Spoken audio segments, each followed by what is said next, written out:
Isang 4.6 magnitude na lindol ang tumama malapit sa Davao de Oro, Pilipinas ngayon noong 11 ng Hulyo.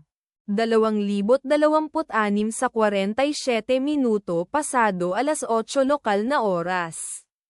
O noong 11 ng Hulyo. 2026 sa 047 Coordinated Universal Time. Ayon sa ulat ng PHIVOLCS sa website nito, ang lindol ay matatagpuan sa mababaw na lalim na 12.0 na kilometro sa ibaba ng ibabaw.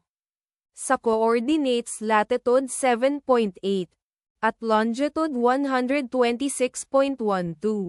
Ang eksaktong magnitude, epicenter at lalim ng lindol ay maaaring baguhin sa loob ng susunod na ilang oras o minuto habang sinusuri ng mga seismologist ang data at pinipino ang kanilang mga kalkulasyon o habang inilalabas ng ibang mga ahensya ang kanilang ulat.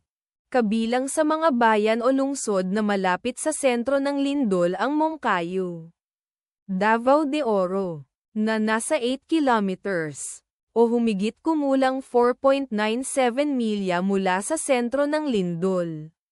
Monte Vista, Davao de Oro, na nasa 18 kilometers o humigit kumulang 11.1 milya ang layo. Nabunturan, Davao de Oro, na nasa 28 kilometers o humigit kumulang 17.3 milya ang layo. New Bataan, Davao de Oro, o mga 17 milya ang layo. Ang inirerekomendang pagkilos ay maging mapagbantay para sa mga posibleng aftershocks na maaaring mangyari.